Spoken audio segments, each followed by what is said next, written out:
Hi, I'm Gareth Green, and in this video we're going to be thinking about writing music in three parts, or three voices if you prefer that particular term.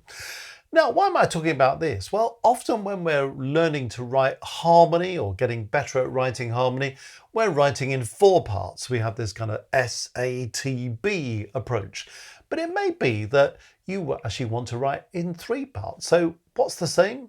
What's different? Well, first of all, of course, you've got to be a little bit more careful. There's an economy of voices. When you've got four parts, that's quite useful because your basic triads have three notes in them. So it means that every chord gives you an opportunity to double up on one of those notes. So that's quite handy. If you're in three parts and you're dealing with these diatonic chords, well, you've got three parts, you've got three notes. So it kind of boxes you in a bit. But at the same time, when you're writing in four parts, you can get into a little bit of a muddle with some of these doublings. You know, we have this little thing about trying not to double up major thirds, for example, So actually, maybe you're less likely to do that if you're only writing in three parts. So there are some pluses as well. When you're writing in three parts, well, is it possible to leave out any notes of a triad? The basic rule on that one is if you're going to miss out a note of a triad, miss out the fifth. So try to keep the root, try to keep the third, miss out the fifth if you want to. Now you might want to write in three parts for keyboard, but actually this is perhaps more about, even though we're going to do it as a keyboard exercise, you may want to write for three wind instruments or three brass instruments or for three singers. And therefore you've got to think about, well, how do I do this in three parts? So some people actually have had quite a bit of practice at writing in four parts, and then they slightly worry about, well, if I've only got three parts, how do I manage that? Well, let's do a little exercise in three parts. So I've composed a 4-bar melody in the key of A flat major, and it goes like this.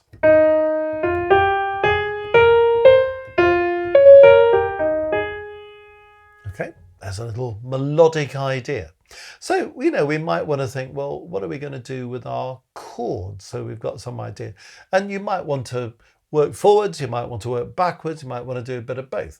I mean, it's not a bad idea to think, well, we want a cadence at the end, so we're probably going to finish on chord 1, and then before it we may decide we're going to have chord 5, because that would give us a 5-1 cadence, a perfect cadence.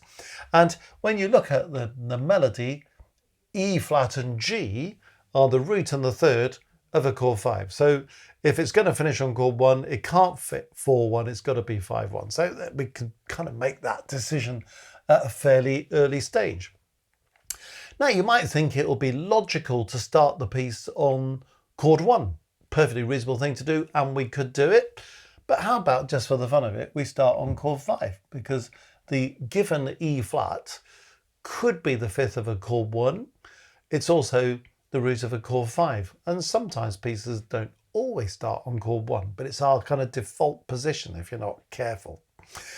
Now, another thing, when you're writing harmony, it's good to think, is there any scope for contrary motion between the outer parts? If you get the outer parts going in parallel motion, there's nothing wrong with that, but it's likely to throw up more problems with consecutives or parallels, So maybe if we can get some contrary motion going. And I'm sort of already thinking, well, if we start on chord 5, we'll have an E flat in the bass, and then it might be possible to do this, to run the bass in contrary motion. And I'm thinking if we have a D flat there, it would be a 5-7, a dominant 7th chord, and it would actually be in its last inversion. So in the UK system, we call the last inversion D. You might be used to calling it something else, but it's the last inversion of a 5-7. We could then carry on with the bass part, kind of climbing down as the top part climbs up. And what I'm thinking about in this second bar, this second measure, is using a little technique called the passing 6-4. So here I've got chord 1B or 1-6, 1 in first inversion anyway. Then I'm going to think about 5C or 5-6-4, 5 in second inversion. And then I'm going to think about 1. So the passing 6-4 is when you're using 5 in second inversion between 1 in root position and 1 in first inversion. So I go 1 in root position, 5 in second inversion, 1 in first inversion, or the other way around.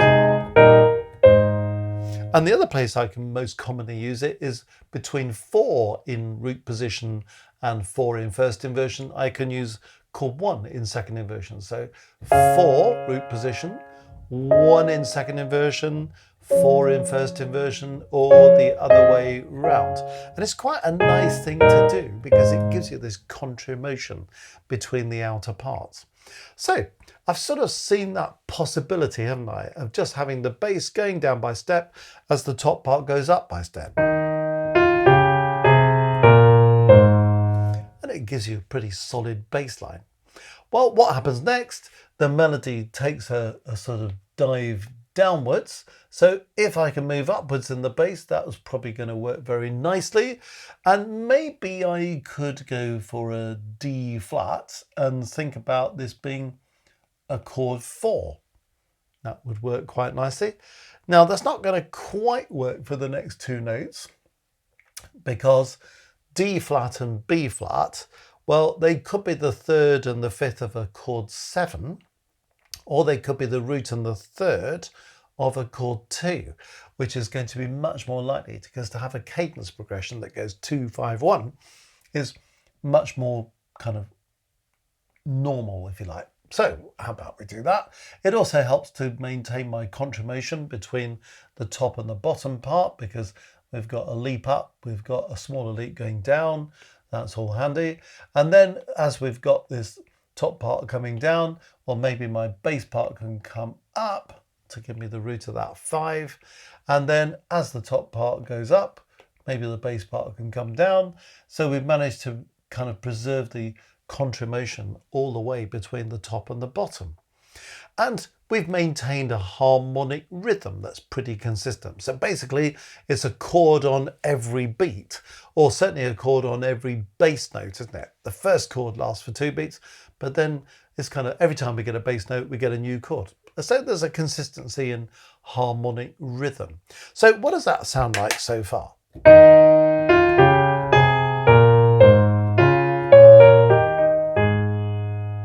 Okay, so now we want to add in a 3rd part. So let's write it as a kind of alto part and see where we go with that. Well, sometimes instead of starting on a chord, you might think, why not just start on a single note? So how about I just kind of double up this E flat? So if you're playing it on the piano, well, you know, you're playing E flat anyway. If you're writing for 3 different instruments, well, of course, you know, there's going to sound on those 3 different instruments, isn't it? So just starting on a single note. Some pieces of music do start just on a dominant note. So here's an example of that. Now then, when I get to this next note, you might be thinking, well, you know, how come you've chosen an extension chord 5/7? Because a 5/7 is going to have 4 notes in it and you're only writing in 3 parts. So it's not going to work, is it? Well, remember something we said earlier. Here's your 5/7, E flat, G, B flat, D flat. And I said earlier on that we could miss out the 5th, so we could get rid of the B flat, couldn't we? And therefore we'd be all right. So what am I really missing is an E flat. I've got the D flat, the 7th of the chord. I've got the G, the 3rd. The root of it is E flat. So if I put that in there, I'm going to be okay. And just as we do in 4 parts, if you have a common note running from one chord to the next, that helps to stabilize it. We've got a top part and a bottom part very much on the move, and we've talked about the design of the contra-motion. So if our middle part can be a bit more stable, that's going to anchor things. And that's perhaps more important when you're writing in 3 parts than when you're writing in 4 parts. So something to bear in mind.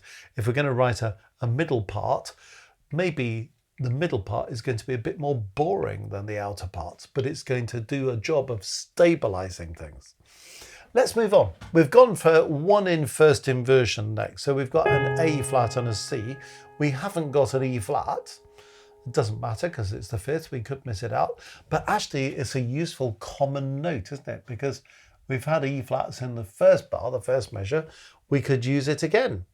But do we need to repeat it? Not particularly. I'll just sustain it because the next one's going to be a 5 in second inversion. I've got 2 B flats. That's interesting, isn't it? Because chord 5 is E flat, G, B flat. And I've got 2 B flats, the fifth, the thing we can miss out. So you're thinking, well, why have you got 2 of those? The note you can miss out, but you haven't got a G and you haven't got an E flat.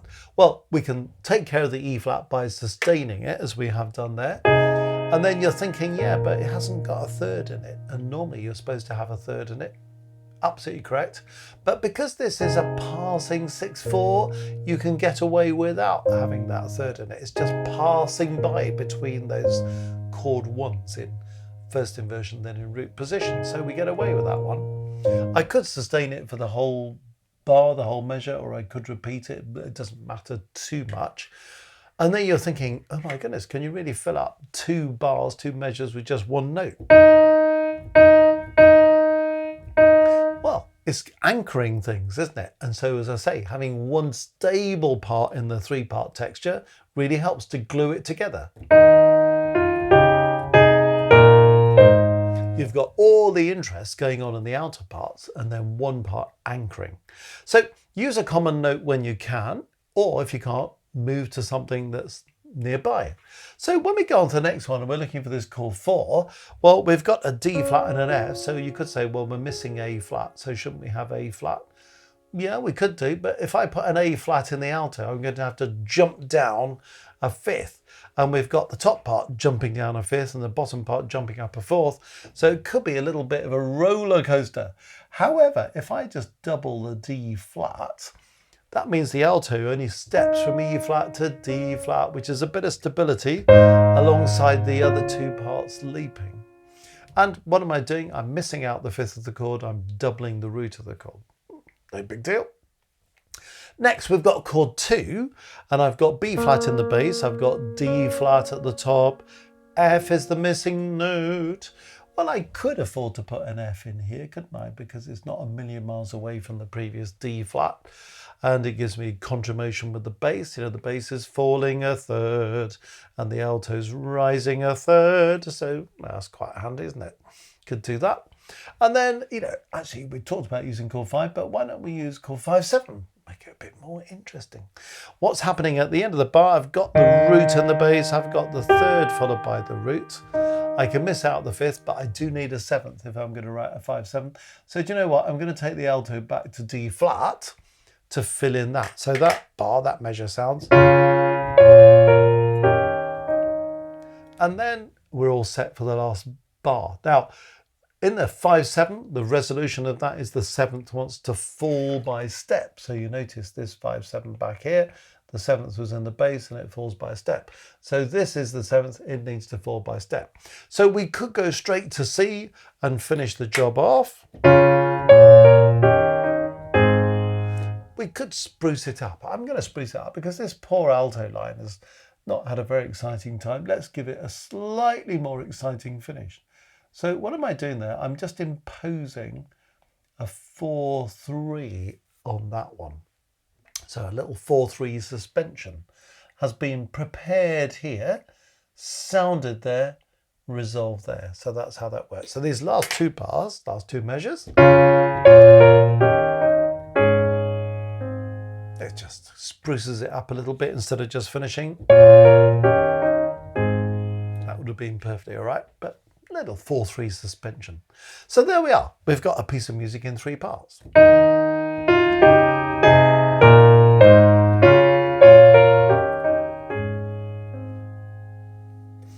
So I hope that's helpful. In other words, we shouldn't feel put off in any way if we're limited to 3 parts. We can see what some of the possible pitfalls are, but we can also see that sometimes writing in 3 parts is a bit of a liberation alongside writing in 4 parts. But every note counts. We need to kind of have some good melodic design, and in this case we've achieved this terrific contramotion between the top and the bottom, but also maybe thinking about a middle voice that's stabilizing things. Doesn't work like this in 3-part counterpoint. We have another video out about exactly that topic, where you're looking for equality of voices and imitation between the three parts and so on. This is a solid bit of homophonic writing, vertical chord construction underneath a melody. And so that middle part, stabilizing things, is fulfilling a very useful role. So I hope that's a useful exercise in writing music in three parts. Well, if you found that video helpful, let me invite you to the Music Matters website, www.mmcourses.co.uk. Lots of things to look on there, so do have a look and see what there is. But when you get to the homepage, click on Maestros, because Maestros comes with lots of benefits. 3 levels, 1, 2 and 3. If you want to sign up for level 2 or level 3, in addition to all the other perks, of which there are many, you will also have access to a monthly live stream at level 2, and at level 3, 2 monthly live streams. How about that? And it will all be explained to you. And this could be a very exciting way to extend your musical knowledge, your musical understanding. I'm doing a lot of teaching in those live streams and evaluating people's contributions in terms of composition and performance and things. So read all about that on Maestros. Have a look at the courses and other things as well. But have a think about Maestros. It could be just the thing you're looking for. www.mmcourses.co.uk.